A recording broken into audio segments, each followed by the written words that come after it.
¿Qué tal? ¿Cómo están? Vamos a iniciar esta conferencia llamada Pasión, Muerte y Resurrección de Jesucristo, Historia y Actualidad.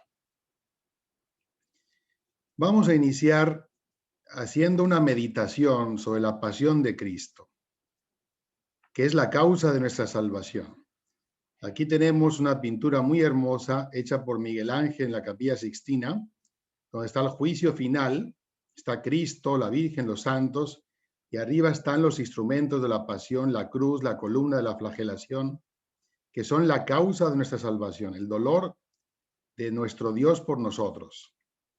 Y en la parte de abajo están los salvados, abajo están el purgatorio y abajo del todo los condenados. Hay una secuencia de la Edad Media llamada Dies Irae, que es una oración. Vamos a leerla. Acuérdate, Jesús misericordioso, que soy yo la causa de tu pasión. No me condenes en el día del juicio. Buscándome te sentaste cansado, me redimiste muriendo en la cruz. Que no quede sin fruto un sufrimiento tan grande. Vamos a iniciar con un recorrido de la pasión desde la última cena. Lucas 22:14. Llegada la hora, Jesús se sentó a la mesa con los apóstoles. Jesús sabía que iba a ser la última cena con ellos. Los manteles que se usaron en la última cena se conservan y según el doctor John Jackson, ex miembro de la NASA, y su esposa Rebecca Jackson, experta en judaísmo, en la última cena se utilizaron dos manteles de lino puro que se colocaron uno encima de otro en la mesa, según las costumbres judías antiguas. De esta manera, el primero se ponía directamente en la mesa, el más bonito, que estaba bordado, fue el mantel de Coria, que se conserva en la Catedral de Coria en Cáceres, España, que tiene manchas de vino que se tomó en la última cena.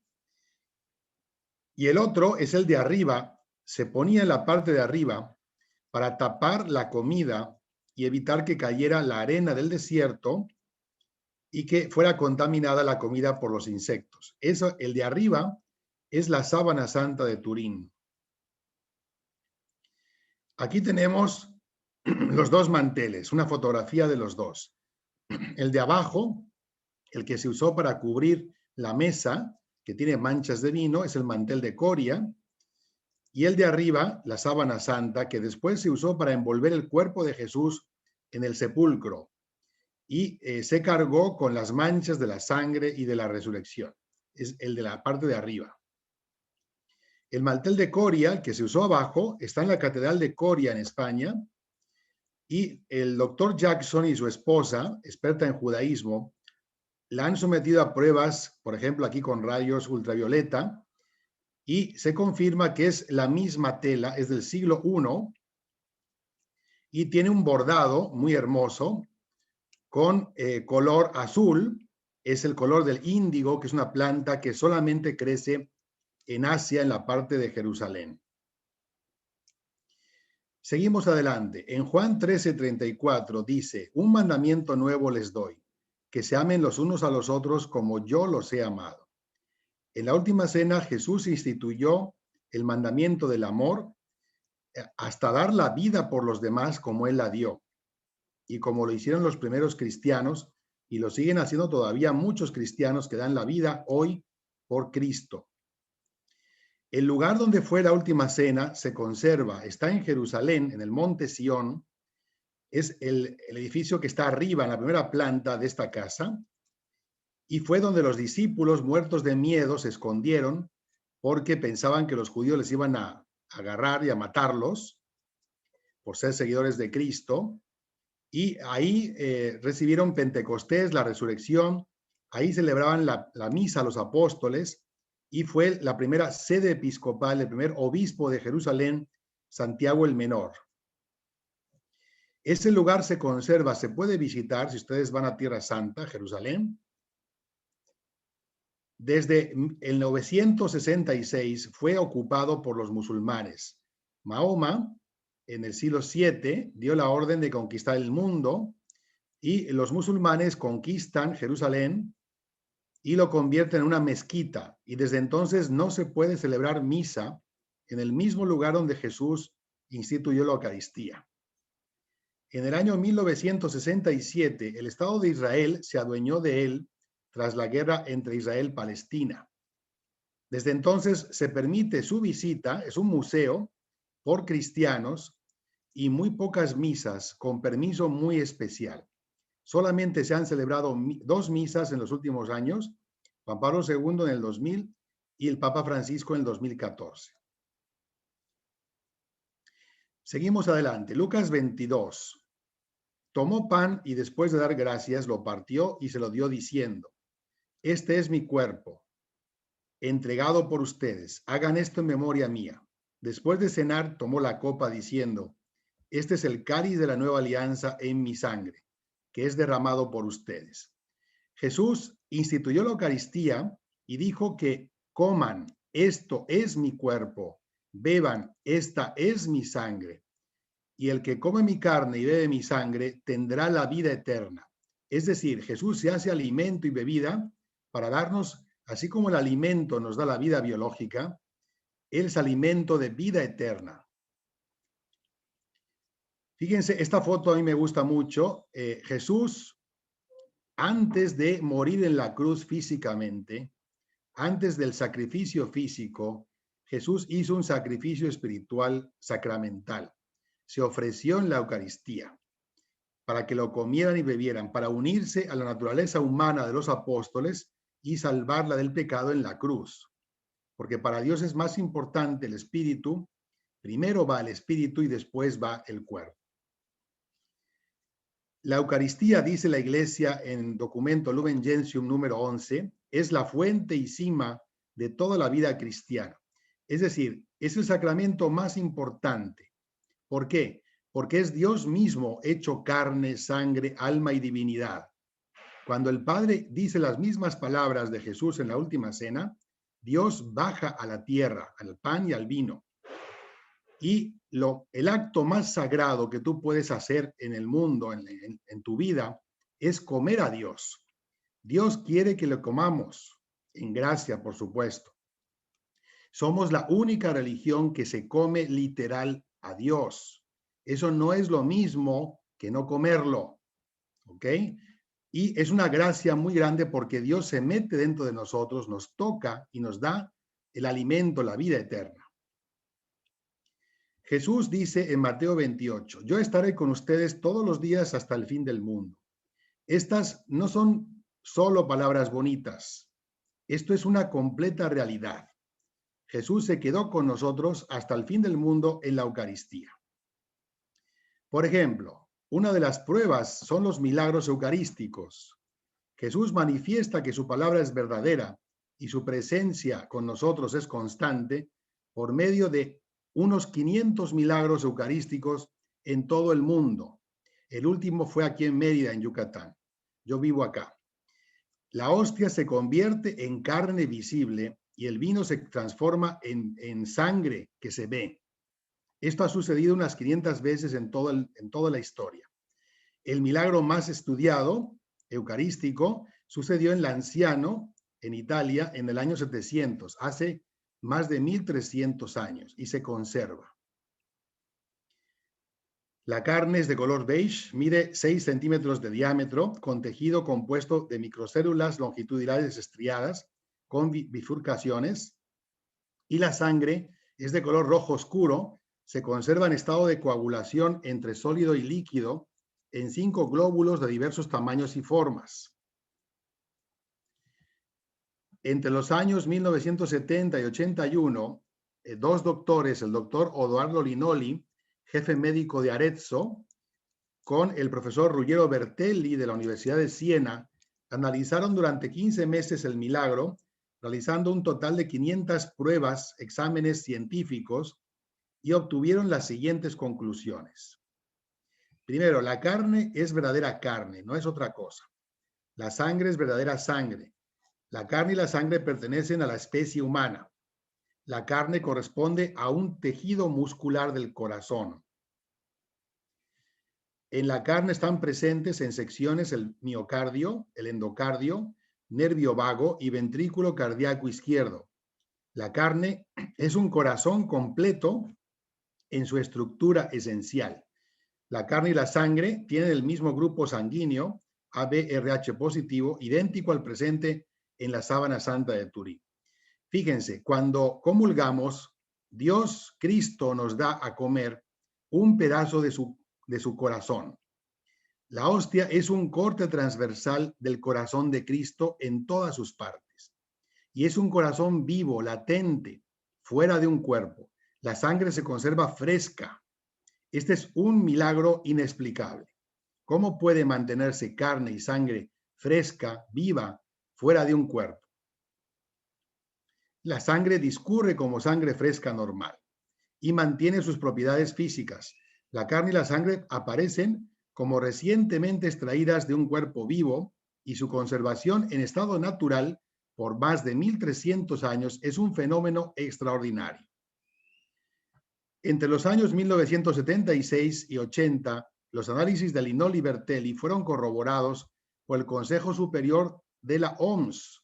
Los mejores médicos del mundo estudiaron este milagro y publicaron sus conclusiones en Nueva York y en Ginebra, declarando: la ciencia, consciente de sus límites, se detiene ante la imposibilidad de dar una explicación. Es decir, no hay explicación científica, médica, humana, por lo tanto, tiene que ser sobrenatural. El doctor John Heller, de la Universidad de Yale, Estados Unidos, descubre el grupo sanguíneo de los milagros eucarísticos, ABRH positivo, que es el mismo que está en la sábana santa de Turín con la sangre de Cristo, de las heridas. Otro milagro eucarístico se dio en Corea del Sur a partir de 1995. Una mujer católica llamada Julia Kim, cada vez que toma comunión, la hostia se transforma en carne y sangre cruda. En una ocasión viajó al Vaticano, estuvo en una misa con el Papa Juan Pablo y el Papa le dio la comunión y sucedió lo mismo. Ahí está el Papa viendo el milagro. Ella come la hostia, dice que está caliente y está dulce. Tenemos casi 500 milagros eucarísticos en el mundo. Este es otro que sucedió en el 2003 en Ostina, Florencia, en Italia. En las manos del sacerdote, la hostia se convierte en sangre y carne. Está caliente, tiene la misma temperatura de un cuerpo humano y exuda vapor y llena el vidrio. Está en un ostentorio con vidrio y es una carne viva, latente. En Mérida, Yucatán, el domingo 28 de agosto del 2016, celebrando misa de 11:30 en la capilla Villita de Guadalupe, el padre Ignacio Kem, que es un sacerdote que yo conozco, es un muy santo sacerdote, después de la consagración, al bajar la hostia, se dio cuenta de que había una gota de sangre en el interior de la hostia. La misa se detuvo, la gente empezó a hacer fotografías, redes sociales, no se pudo continuar la misa por el revuelo. El padre, ¿qué hizo? La metió en una custodia y para que la gente la vea. Y justamente se dieron cuenta que la sangre brota donde corresponde al corazón traspasado de Jesús en el dibujo de la cruz. A la hostia se le hace un dibujo, un relieve, y justo donde fue la lanzada, de ahí sale la sangre. Sale del interior del pan de la hostia y nunca se echa a perder. El señor arzobispo de Yucatán mandó reservar, meter en una cajita la hostia y llevarla a investigaciones en laboratorios y siempre da el mismo resultado. Es sangre y carne humana de un hombre vivo fuera de un cuerpo. El santo cáliz, la copa que usó Jesús en la última cena, el santo grial se conserva, es una especie de taza de ónice, un material translúcido, opaco, con varios colores, sin asas. Se conserva en la Catedral de Valencia, en España. Es la parte de arriba que mide 7 centímetros de alto y la parte posterior, los brazos y la base fueron añadidos después. Tenemos cuadros como este de Juan de Juanes donde aparece Jesús con el mismo cáliz. Su presencia está rastreada en la historia. De hecho, el canon romano, que es el libro de la misa que usaban los papas en el siglo I, que contiene las oraciones de San Pedro y los apóstoles para la misa, antes de la consagración del vino, dice el sacerdote: el Señor Jesús, tomando en sus santas manos este cáliz, quiere decir que era este. O sea, el Papa tenía el cáliz de Jesús en el Vaticano. ¿Qué pasó? Con la llegada de los bárbaros germanos, el cáliz lo sacaron de Italia y lo llevaron a España. Y en España después llegan los musulmanes, los islámicos, y lo esconden en un monasterio de la montaña llamado San José de la Peña, San Juan de la Peña, perdón. Y después, cuando el Cid Campeador conquista Valencia, se lo llevan a Valencia con el Cid, a la Catedral de Valencia. El Papa lo conservó muchos siglos en Roma, por lo que es considerado un cáliz papal, que solamente lo puede celebrar con él el Papa. Los dos papas que fueron a Valencia celebraron misa con él, Juan Pablo II, en 1982 y Benedicto XVI en el 2006. Bien, vamos a la oración en el huerto de Getsemaní. Lucas 22. Salió Jesús, como de costumbre, al huerto de los olivos.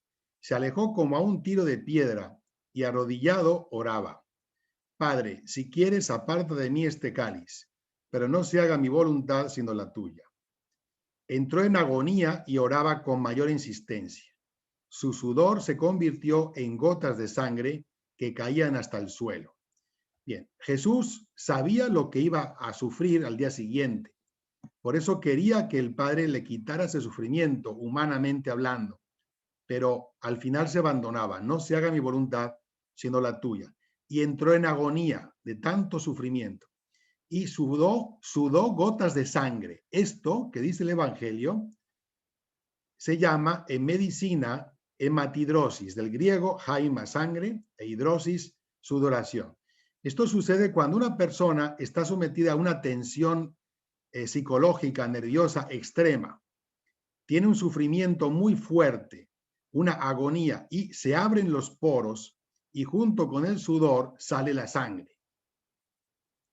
Esto ha sucedido varias veces en la historia con gente que ha sufrido mucho.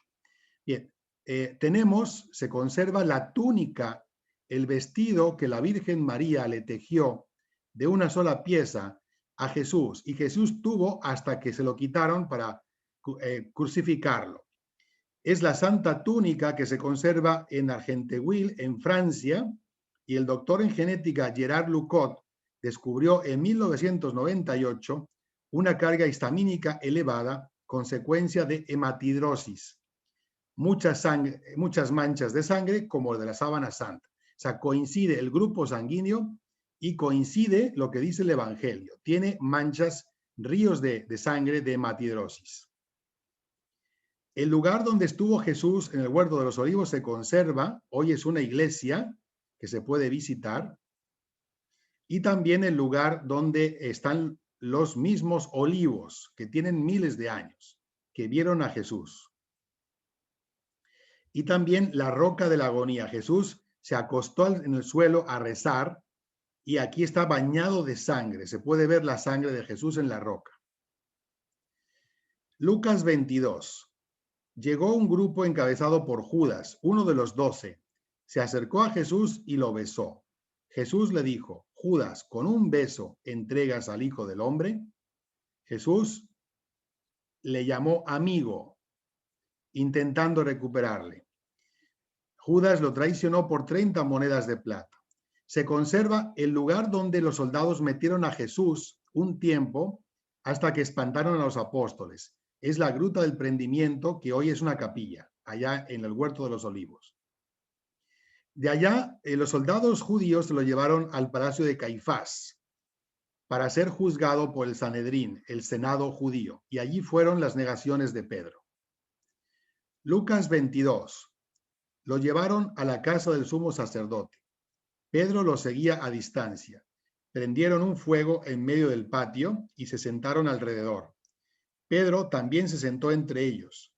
Una muchacha de la casa lo vio y después de mirarlo dijo, este también estaba con él, pero él lo negó diciendo, mujer, yo no lo conozco.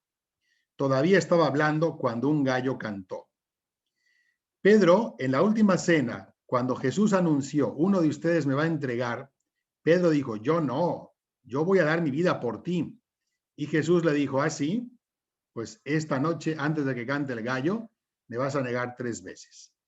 Fíjense, Jesús eligió a Pedro como el primer papa y Pedro fue el más pecador.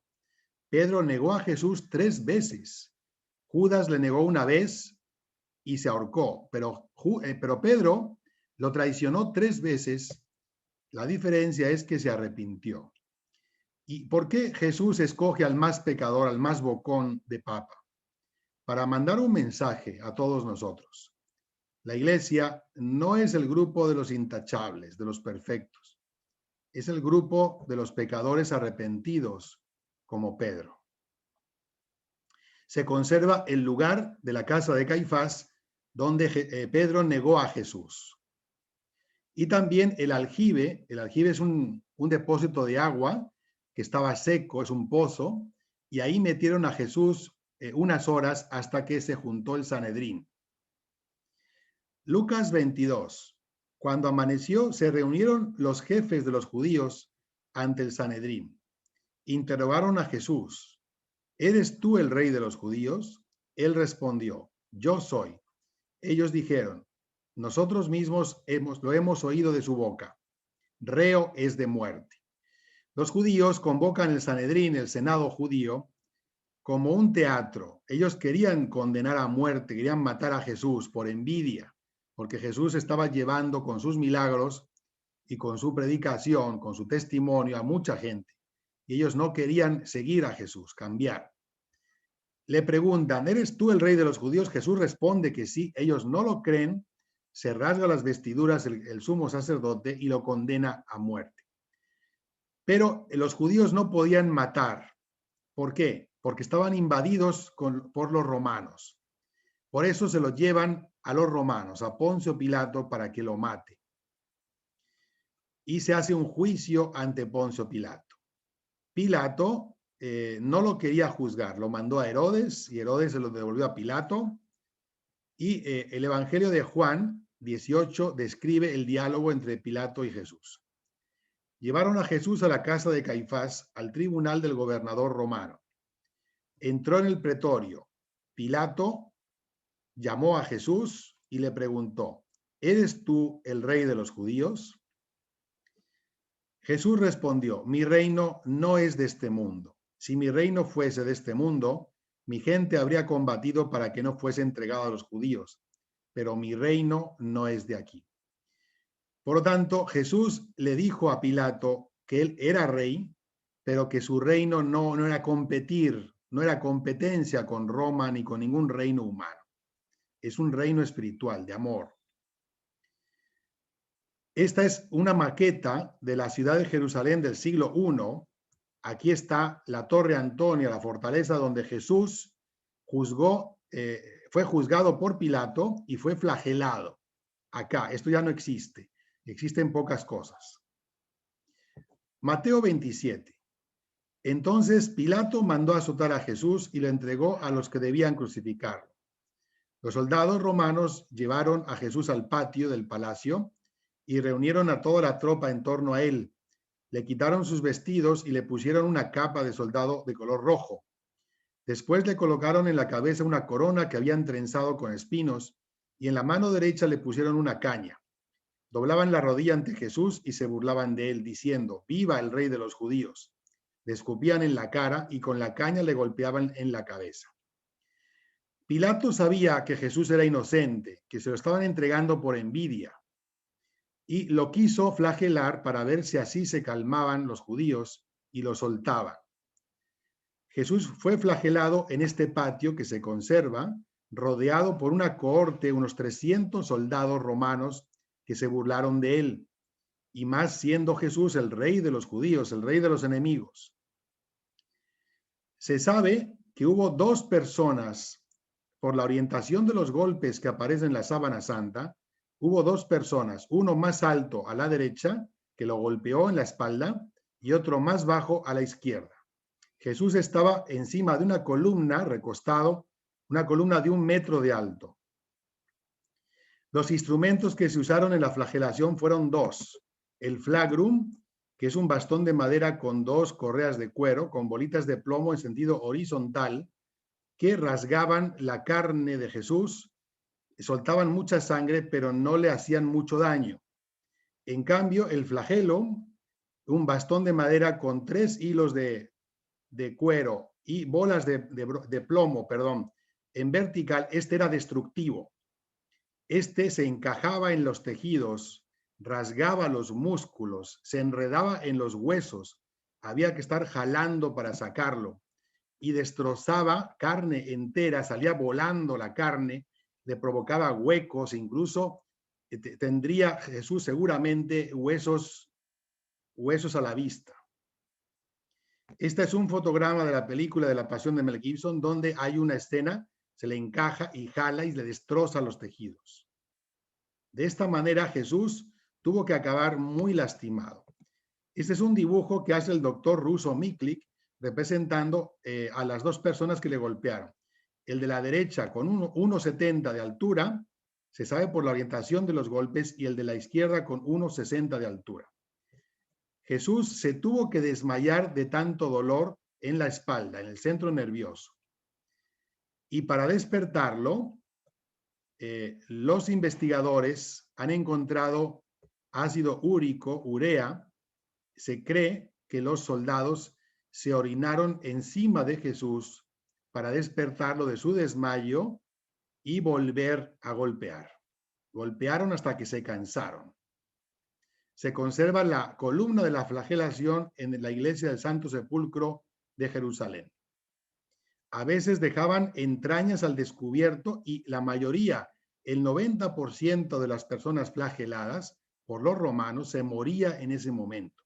Jesús fue del 10% que aguantó la flagelación. Jesús físicamente era muy fuerte, pero más por dentro. Esta es una representación. ¿Cómo estaría la espalda de Jesús? Yo creo que estaba mucho peor. De hecho, los especialistas de la sábana santa dicen que lo que aparece en la película de la Pasión, la flagelación, no fue ni el 40% de lo que le hicieron. El doctor Robert Bucklin, patólogo de Los Ángeles, contabiliza 372 heridas en todo el cuerpo, no solamente en la espalda, sino en el frente, hasta en el rostro tiene heridas de la flagelación. El cabello se ve perfectamente, lo tenía recogido en forma de coleta en la parte de atrás y por delante lo tenía suelto. La corona de espinas no fueron 2, 3 hilitos de espinas, fue un casquete, una corona completa. Además, las espinas de Jerusalén, que se llaman Sisyphus vulgaris, son espinos muy largos, tan largos como un dedo, que se encajaron en la cabeza de Jesús. De esta manera, todo el cabello estaba apelmazado, el contacto con el aire se secó y se quedó endurecido. Y el rostro de Jesús estaría completamente bañado en sangre. La corona de espinas de Jesús se conserva en la Catedral de Notre Dame de París. Está dentro de un círculo de vidrio y de oro. Se pueden ver las espinas en su interior. En la Basílica de la Santa Cruz de Jerusalén se conservan 2 espinas. El doctor Sebastiano Rodante de la Universidad de Siracusa en Italia contabiliza 32 heridas de Jesús en la cabeza de las espinas. Sobre todo un reguero de sangre en la frente con forma de 3 invertido que corresponde a una espina que le perforó profundamente la frente. Ahí los investigadores dicen que fue lo que dice el Evangelio, que los soldados le golpeaban con una caña en la corona y le enterraron una espina más profundamente y salió ese reguero de la frente. Existe un estudio de las huellas que tiene Jesús en el rostro. La ceja izquierda la tiene partida, le partieron la ceja de un puñetazo. El ojo izquierdo lo tiene cerrado, como se ve en la película de la Pasión. El tabique nasal lo tiene desviado. Si a ustedes le rompen la nariz, se desmayan del dolor y la sangre que sale de la nariz les invade. Jesús tuvo la boca llena de sangre. El pómulo derecho lo tiene rasgado de un latigazo. La mejilla derecha, a consecuencia del latigazo, está inflamada. Los labios los tiene súper hinchados y tiene un mentón, un pedazo de la barba, la tiene arrancada. Esta es una representación de cómo estaría, es una escultura que hizo un escultor español, Miñarro, en Sevilla, para representar cómo estaría el rostro de Jesús. En la sábana santa se ven las perforaciones en la nuca y en toda la parte de la espalda. Tendría Jesús en carne abierta, en carne viva la espalda. En la nuca, las heridas de la corona quedarían profundamente marcadas. El análisis de 3 dimensiones de la sábana santa revela que Jesús tiene espinas enredadas en su cabello. Bien, la sábana santa no es una pintura de Leonardo, como dicen algunos documentales. La imagen no es pintura porque si fuera pintura tendría 2 dimensiones, alto y ancho.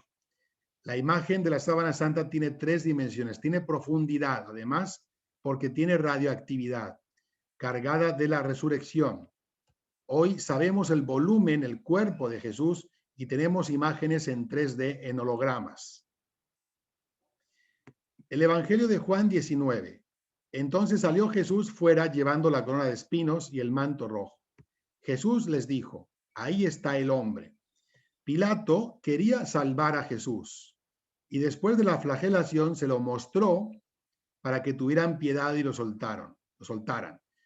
E incluso les ofreció votar, elegir entre Barrabás y Jesús, y el pueblo eligió a Barrabás, al asesino. Querían matar a Jesús. Esta es una escultura para representar cómo estaría Jesús después de la flagelación, completamente llagado.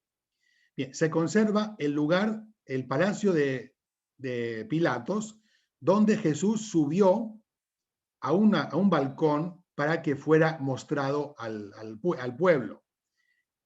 Esa escalera con 28 escalones que Jesús subió hacia Pilato se conserva, fue trasladada piedra por piedra a Roma, a la Basílica de San Juan de Letrán en Roma. Es la escala santa, se puede subir de rodillas y se conservan las gotas que derramó Jesús encima del mármol. Penetró la sangre el mármol y se puede ver el lugar donde están sus gotas. El Via Crucis, el camino de la cruz, Mateo 27. Después le quitaron la capa de soldado, le pusieron de nuevo sus ropas y lo llevaron a crucificar. El camino del Calvario dura 2 kilómetros, se puede recorrer. Tú puedes cargar una cruz y salir del palacio de Pilatos al Calvario llevando tu cruz. Pero Jesús llevó una cruz después de ser flagelado, después de haber perdido muchísima sangre. Pasó la noche en vela, estar cansadísimo, llevó 80 kilos de peso. Se calcula que pesaba la cruz. Es la vía dolorosa, así se llama hasta el día de hoy. Jesús llevó solamente el travesaño, no llevó toda la cruz. ¿Por qué? Porque el palo vertical se dejaba siempre clavado en el mismo lugar, en el Calvario. El Calvario estaba cerca de una puerta de Jerusalén para que la gente pasara y viera a los enemigos. ¿Qué les pasaba? Un escarmiento, los ladrones, asesinos. Y todos los días en el Imperio Romano, los romanos crucificaban a muchas personas en toda Europa del Mediterráneo. Para ellos Jesús fue uno más, fue un fanático religioso. De manera que Jesús estaba amarrado a los ladrones y si uno de ellos se caía al suelo, todos se caían. Y se caían sin poder poner las manos directamente con el rostro. Se conserva trozos de la arena, de piedritas de Jerusalén, en la sábana santa que se le pegaron en la sangre, y ahí están y corresponden con la piedra y arena de Jerusalén.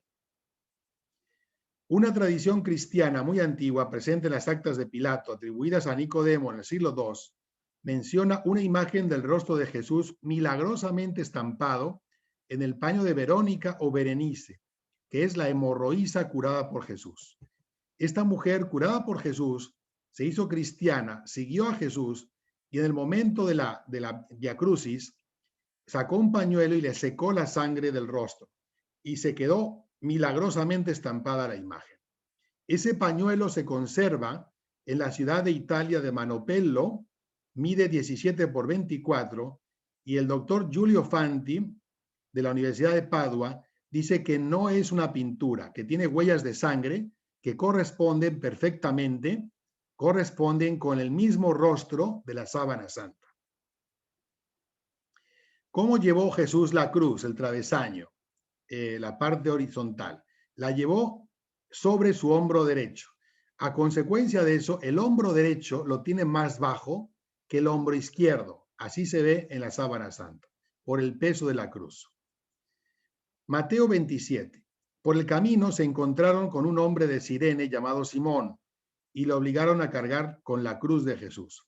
¿Por qué? Porque Jesús no podía con la cruz, 80 kilos de peso. Si ustedes cargan un costal de cemento que pesa 50 kilos, apenas aguantan unos segundos. Jesús, con toda la pérdida de sangre, con la tortura de la flagelación, no podía, se caía. Y por eso agarraron a Simón de Cirene, que le ayudó. Y llegando al Calvario fue la crucifixión. Mateo 27. Cuando llegan al lugar llamado Gólgota, o sea, calavera, le dieron a beber vino mezclado con hiel. Jesús lo probó, pero no lo quiso beber. Allí lo crucificaron y después se repartieron entre ellos la ropa de Jesús, echándola a suertes. A Jesús le quitan su vestidura. El dolor que tuvo que sufrir Jesús cuando esa ropa le vuelve a abrir, estaba pegada a las llagas, a la sangre, se la quitan y se vuelven a abrir las heridas y vuelve a brotar ríos de sangre otra vez, a perder mucha sangre. Lo acuestan en la cruz y le encajan los clavos en la muñeca, no en la palma. Esto fue un descubrimiento de los científicos. La huella que tiene Jesús en la sábana santa está en la muñeca, no está en la palma. Y para comprobar esto, el doctor Pierre Bardet de la Sorbona de París llegó a crucificar cadáveres. Les metía el clavo en la palma y por el peso, en la palma no hay nada que detenga el peso y se caen los cadáveres. En cambio, crucificando por la muñeca, se mantienen. Tenemos pintores como Rubens, que le pone el clavo en la muñeca. Y también tenemos romanos como Vitruvio, que dicen en sus tratados que el lugar donde se pone el clavo en la cruz es en la muñeca. Este es un clavo romano encontrado, parecido a este fue el que le encajaron a Jesús. Los científicos ven que Jesús no tiene dedos pulgares, no se ven, solo se ven 4 dedos en la palma. ¿Por qué? El doctor Barbet, cuando crucifica cadáveres por la muñeca, se da cuenta que en la muñeca pasan los tendones y al meter un clavo, el tendón hace que el dedo pulgar se esconda dentro de la palma. Pero tuvo que crucificar cadáveres para darse cuenta de esto. Así estaría Jesús en la sábana, así quedó grabado. El lugar donde pasó el clavo fue, los médicos le llaman el espacio de Destot. Es un lugar donde pasa un nervio muy importante, el nervio mediano, por el espacio carpo. Jesús se tuvo que desmayar de dolor por este nervio, pero cualquier movimiento que hiciera Jesús después bastaba para desmayarle de dolor.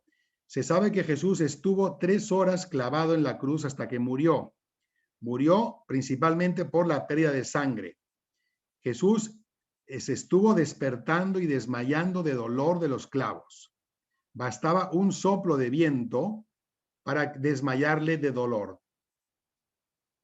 Esta es una radiografía que demuestra que en la resurrección el cuerpo de Jesús se convierte en luz y calor y deja una huella en la sábana como de radiografía. Se pueden contar sus huesos. El punto de los clavos de la cruz. Jesús solo tuvo un clavo en los dos pies, de esta manera. Pero esta fotografía está mal porque Jesús no tuvo la cuña de madera. Esta cuña de madera no la tenía. Estaba directamente el peso, que se calcula 80 kilos de peso, reposando sobre los huesos de los pies.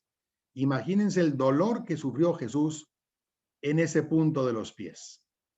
Esta es una escultura que hizo el doctor Barbet para representar cómo estaría Jesús clavado en la cruz. El letrero se conserva en la Basílica de la Santa Cruz de Roma. El letrero Jesús Nazareno, Rey de los Judíos, en griego, en latín y en hebreo. El doctor Barbet, de la Universidad de París, que crucifica cadáveres y voluntarios para estudiar los movimientos de la cruz, y el doctor Frederick Zugibe, que también hizo lo mismo en Nueva York, dicen que Jesús tuvo dos movimientos básicos en la cruz. Cuando estaba desmayado, cuando se despertaba y tenía que impulsarse del clavo de los pies para tomar aire, porque una persona crucificada se muere por asfixia, porque si ustedes se agarran de una barra elevada, el diafragma oprime los pulmones y se van quedando sin aire. Por lo tanto, un crucificado se moría de la peor de las muertes, que es asfixia, con los ojos abiertos como platos y la boca abierta buscando el aire. Estos son los 4 movimientos que tuvo Jesús. Se desmayaba, se despertaba, se impulsaba del clavo de los pies, se impulsaba de los clavos de las muñecas, se volvía a desmayar de dolor y así estuvo luchando durante 3 horas. Se conocen los movimientos de las muñecas y según ese movimiento, el derrame de la sangre en los brazos. Además, se sabe que Jesús habló 7 veces. La primera, Lucas 23, Padre, perdónalos porque no saben lo que hacen. Los judíos y los romanos que veían cada día crucificados se quedaron con la boca abierta cuando Jesús, en lugar de maldecir, de renegar, de blasfemar como los demás, Jesús pidió perdón por los que le estaban matando. Lucas 23, hoy estarás conmigo en el paraíso. Se lo dijo al buen ladrón, porque el mal ladrón le decía, si eres tú el Hijo de Dios, bájate de la cruz y bájanos, sálvate. Pero el buen ladrón, Dimas, le dijo, ten piedad de él, nosotros somos culpables, pero él es inocente. Y le dijo, Jesús, cuando llegues a tu reino, acuérdate de mí. Y Jesús lo salvó. Pensó en los demás y le dijo, hoy estarás conmigo en el paraíso. Le salvó su alma. Juan 19, Juan estaba ahí con la Virgen María y Jesús, viendo que la Virgen se iba a quedar sola, se le encomendó a su discípulo. Mujer, ahí tienes a tu hijo, he ahí a tu madre. Y el discípulo se quedó con ella hasta que los dos mueren. Mateo 27, Dios mío, ¿por qué me has abandonado? Los teólogos dicen que Jesús en un momento se sintió abandonado por el Padre. ¿Por qué? Porque vio pasar todos los pecados del mundo, cargó sobre todos los pecados y se siente abandonado y dice este salmo, Dios mío, ¿por qué me has abandonado? Juan 19, tengo sed. Jesús, a consecuencia de la pérdida de sangre, alcanzó una temperatura entre 42 y 45 grados de fiebre, lo que le hizo sudar mucho, además de derramar sangre. Y a eso le dio mucha sed, por eso. Pero además los teólogos dicen que unido a la sed física, Jesús tuvo que tener una sed profunda espiritual, de por la soledad, de amor, de compañía, de almas. Juan 19, todo está consumado. Jesús, antes de morir, sabiendo que ya iba a morir, dice, todo está cumplido. He cumplido todo lo que estaba predicho por mí o hacia mí en el Antiguo Testamento. Lucas 23. Padre, en tus manos encomiendo mi espíritu. Entrega su espíritu al Padre y expira. La causa de la muerte de Jesús fue por síncope cardíaco, dicen los médicos, un infarto con derrame hemopericárdico. La causa fue que el corazón se quedó sin sangre. Jesús dio hasta la última gota de su sangre y el corazón, cuando no tiene sangre, revienta con síncope. Juan 19. Uno de los soldados le atravesó el costado con una lanza y enseguida brotó del costado sangre y agua. Para asegurarse que Jesús estaba muerto, un soldado le atraviesa el costado y sale sangre y agua. ¿Esto qué significa? Los soldados romanos ensayaban en el servicio militar un golpe mortal, un camino directo al corazón y muerte es debajo de la quinta vértebra. Por ahí le atravesaron a Jesús. Esta es una lanza romana que mide 4,5 centímetros de ancho, que coincide con la herida que tiene Jesús en el costado en la sábana. Esta es la lanza que atravesó el costado de Jesús, que se conserva en Armenia, en Ecmiacín, y después le hicieron una cruz en su interior. Esta es la herida, esta es la entrada que coincide 4,5 centímetros y tiene el derrame de sangre en color oscuro y tiene el agua en color claro. Los médicos dicen que el agua es líquido linfático o una especie de suero que rodea el corazón y que está dentro del cuerpo humano y que es lo que sale cuando ya no queda más sangre en el corazón. Este sería Jesús, cómo quedó en la sábana y cómo quedó su huella grabada. Y una reconstrucción, una escultura de cómo estaría Jesús muerto en la cruz. Juan 20. En el sepulcro estaba también el lienzo que habían colocado sobre la cabeza de Jesús, pero no estaba con las vendas, sino doblado y colocado aparte. Juan, que estuvo ahí, que vio morir y sepultó a Jesús, dice que además de la sábana había otros lienzos, un pañuelo que se colocó en la cabeza de Jesús. Este pañuelo se lo pusieron cuando muere Jesús. ¿Por qué? Jesús estuvo 3 horas vivo en la cruz y estuvo 3 horas muerto hasta que Pilato dio permiso para bajar el cuerpo. Ese permiso lo consiguió José de Arimatea, que era un senador judío hecho cristiano en secreto por miedo a los judíos. Bien, y Jesús estuvo, se sabe que el cuerpo estuvo completamente desnudo en la cruz.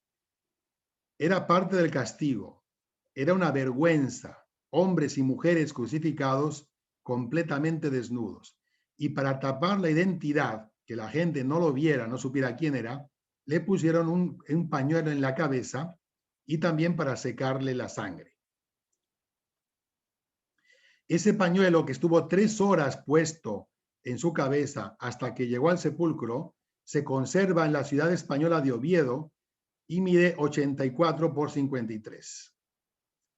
Este es el sudario de Oviedo con las manchas de sangre y el doctor Baima Bolone de la Universidad de Milán confirmó en 1989 que es el mismo tipo de sangre que aparece en la sábana santa y las mismas manchas que coinciden con las de la sábana santa. Bien, después vienen los 4 evangelios, relatan el descendimiento. Al caer la tarde, llegó un hombre rico llamado José, originario de Arimatea, que también se había hecho discípulo de Jesús. Este José se presentó a Pilato y le pidió el cuerpo de Jesús. Pilato mandó que se lo entregaran. Llegó también Nicodemo y entre los dos se llevaron el cuerpo de Jesús. Lo envolvieron en una sábana limpia y con lienzos de lino bien empapados en una mezcla de mirra y áloe, según la costumbre judía, y lo pusieron en un sepulcro nuevo excavado en la roca y taparon la entrada con una piedra. Bien, aquí se dice que se envolvió el cuerpo con una sábana limpia, los 4 evangelios, y que además había lienzos de lino, otras telas de lino empapadas con mirra y aloe. Aloe es la sábila. De esta manera se cree que se usó la sábana para transportar el cuerpo y que la sangre de Jesús de la cabeza y de la espalda se acumuló en la parte de atrás de la cintura. ¿Y esto por qué? Porque en la sábana santa tenemos un reguero de sangre que le cruza de parte a parte por la espalda, debido al transporte.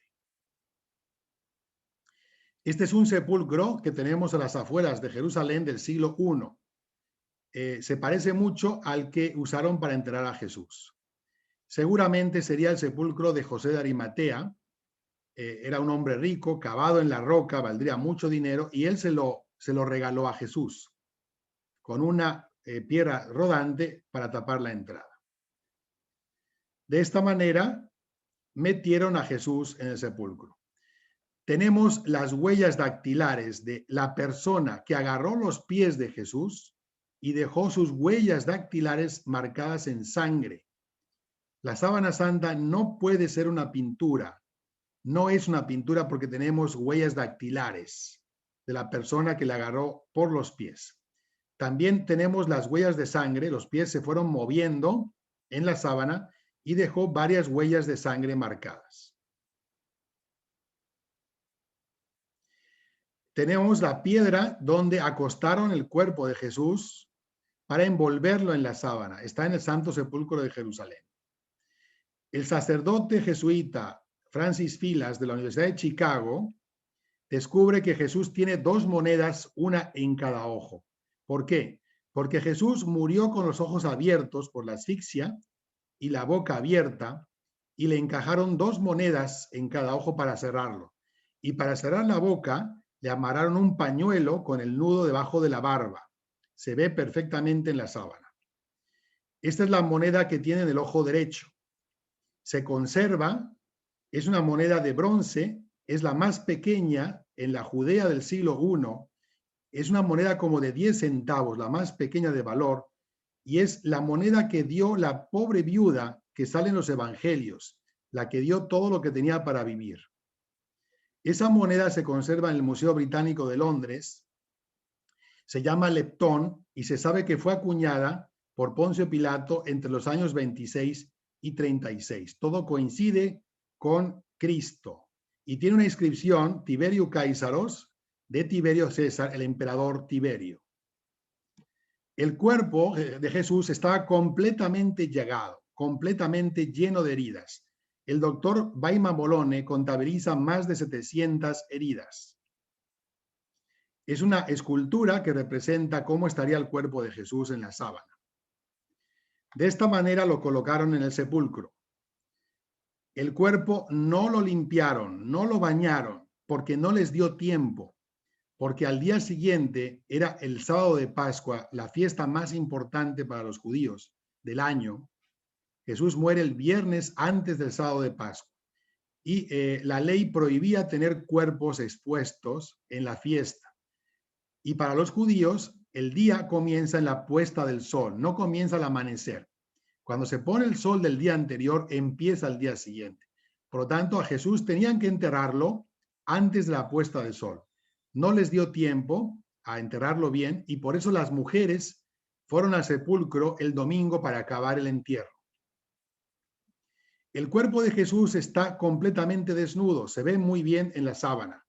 Y lo envolvieron, no lo cubrieron, lo amarraron como un paquete, incluso con vendas transversales. El análisis de 3D revela que el cuerpo fue amarrado, las manos, por la rigidez cadavérica, se las amarraron con una soga para que no se abrieran. Y también se ve que dentro, entre el cuerpo y la sábana, hay una botellita de ungüento que se dejaron las mujeres para el domingo. Este doctor Abinoam Danim, que es un judío de la Universidad Hebrea de Jerusalén, encontró flores, dijo que le metieron flores al cuerpo de Jesús entre su cuerpo y la sábana. Encuentra plantas ya extinguidas de la zona de Jerusalén de primavera del siglo I, que encuentra en otras telas. Encuentra 300 contornos de flores, sobre todo en el rostro.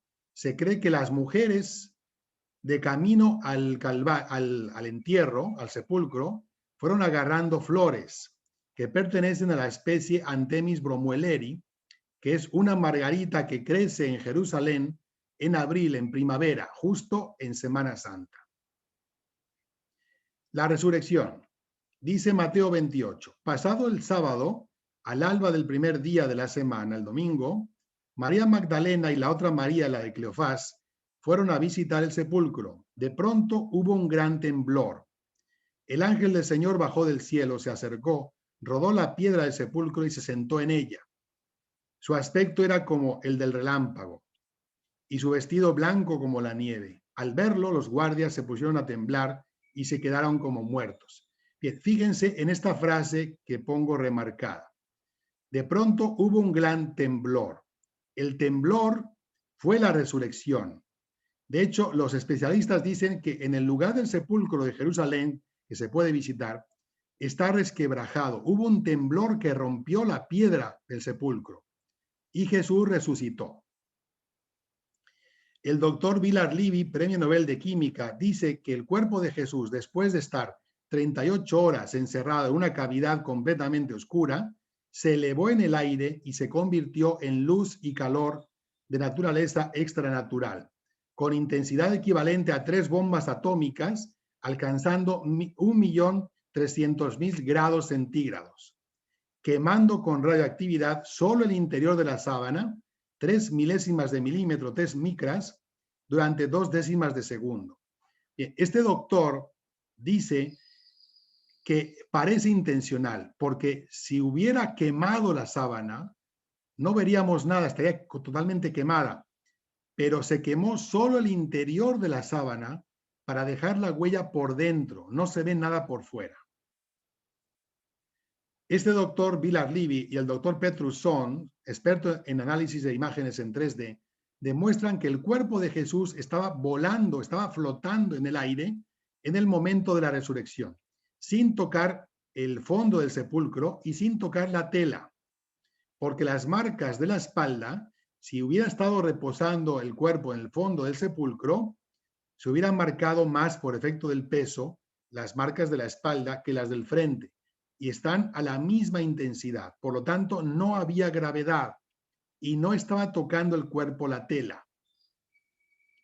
De esta manera, el doctor Paul Vignon de la Universidad de la Sorbona de París dice que el cuerpo no pudo ser robado, como dicen los judíos. Los judíos no creen que Jesús fuera el Mesías, no creen que resucitó. Creen que los discípulos se robaron el cuerpo y andan diciendo que resucitó. Esto es imposible, físicamente imposible, porque si hubieran robado el cuerpo, hubieran separado una tela que tiene sangre, que tiene carne pegada, y al separar una venda, una tela de heridas, se queda la sangre y la carne pegada en la tela. No existen huellas de separación de carne y de sangre pegada. Por lo tanto, el cuerpo físicamente tuvo que desaparecer. No hay otra explicación. El Evangelio de Juan 20. Pedro y el otro discípulo fueron rápidamente al sepulcro. Salieron corriendo los dos juntos cuando las mujeres les dijeron que había resucitado. Pero el otro discípulo se adelantó a Pedro y llegó antes que él, era más joven. Al asomarse al interior, comprobó que los lienzos de lino, las telas, la sábana, yacían allí, pero no entró. Siguiéndole los pasos, llegó Simón Pedro, que entró en el sepulcro y observó que los lienzos de lino yacían allí. Entonces entró también el otro discípulo, el que había llegado primero al sepulcro, y dice 3 palabras: vio y creyó. San Juan lo vio sepultar. ¿Por qué 2 días después dice vio y creyó? Porque vio la sábana en la misma posición, sin abrirse. La vio cerrada, con el cuerpo dentro, y llega 2 días después y la encuentra en la misma posición, sin abrir, sin desenvolver y sin cuerpo. Por lo tanto, se dio cuenta de que Jesús desapareció y resucitó. Estas son las medidas de la sábana, 4,36 de largo por 1,10 de ancho. Esta es la sábana en positivo y negativo. Es el frontal por delante y el dorsal. Así estaría Jesús y así se quedó marcado en la sábana. En positivo y negativo el frontal. Ese es el rostro, en positivo y negativo. Este es el color natural del lino, en amarillo. Bien, vamos terminando la plática. Hemos visto a un Cristo muerto, pero Jesús no está muerto, está vivo, resucitó. Este es un dibujo que se ha hecho sobre la sábana santa. Y para ya terminar la plática, yo les diría, si Cristo te dio todo, te dio la vida, te dio tu familia, te dio la fe, te dio la iglesia, su esposa, te dio su sangre y su carne en la Eucaristía, si te dio hasta la última gota de su corazón y te da su corazón a comer, ¿tú qué vas a hacer por él? Cristo te lo pide todo, así como él te lo dio todo. Vamos con María. Yo me pregunto, ¿cómo nos miraría María después de la muerte de su hijo? Yo creo que no nos miraría con odio, sino con amor. Y nos diría esto, hagan lo que él les diga. Esto lo dijo en las bodas de Caná, y los teólogos dicen que es el mandamiento de María. Hagan lo que él les diga, no le ofenden, no le ofendan. Ya está muy ofendido. Este es un cuadro pintado por un artista mexicano de Guadalajara. ¿Y dónde está lo que él nos dice? La Biblia. ¿Quién de ustedes ha leído la Biblia? ¿Quién se compromete a leer la Biblia? Si tú la leyeras todos los días un capítulo, por ejemplo, antes de dormir o al empezar el día, tardarías 2 años en leer la Biblia. Yo te reto a que leas la Biblia, el único libro escrito por Dios, la carta de amor de Cristo al hombre, donde le dice lo que tenemos que hacer para salvarnos. ¿Te interesa? Y Jesús está vivo y nos dice, sígueme. Si tú eres mi cristiano, si tú eres creyente, tienes que seguirme. Este es un retrato muy hermoso. Posiblemente estamos viendo el auténtico rostro de Cristo basado en la última cena. Bien, vamos terminando la plática con una buena noticia. La Santa Sede, la Iglesia, va a abrir una exposición virtual en los próximos días. El Sábado Santo, el 3 de abril del 2021, se va a llevar una ostensión extraordinaria transmitida por redes sociales. Aquí están los enlaces. Aquí está, esto es Facebook, esto es Instagram, y va a haber un canal también de YouTube donde se va a transmitir en vivo. Tú puedes ver la sábana santa y rezar, darle gracias a Dios por tanto amor. Bien, y quiero terminar con un poema al Cristo del Calvario, hecha por una poetisa de América Latina, Gabriela Mistral. Dice así: en esta tarde, Cristo del Calvario, vine a rogarte por mi carne enferma. Pero al verte mis ojos van y vienen de mi cuerpo a tu cuerpo con vergüenza. ¿Cómo quejarme de mis pies cansados cuando veo los tuyos destrozados? ¿Cómo mostrarte mis manos vacías cuando las tuyas están llenas de heridas? ¿Cómo explicarte a ti mi soledad cuando en la cruz alzado y solo estás? ¿Cómo explicarte que no tengo amor cuando tienes rasgado el corazón? Ahora ya no me acuerdo de nada, huyeron de mí todas mis dolencias. El ímpetu del ruego que traía se me ahoga en la boca pedigüeña. Y solo pido no pedirte nada, estar aquí junto a tu imagen muerta e ir aprendiendo que el dolor es solo la llave santa de tu santa puerta. Amén. Estas son las referencias que he usado para la conferencia y termino con una invitación. Si te interesó el tema y quieres seguir formándote en 150 temas que ya están preparados, como este, únete al apostolado Difusores de la Fe, que está presente en Facebook, en Twitter, en SlideShare, en LinkedIn, y tenemos un grupo de WhatsApp que está muy activo, que comparte todo tipo de noticias. Pero yo te invito a no estar solo, a no vivir en solitario tu cristianismo, sino a unirte. El cristianismo es comunitario. Únete a los demás y difunde la fe. Muchas gracias y saludos desde Mérida.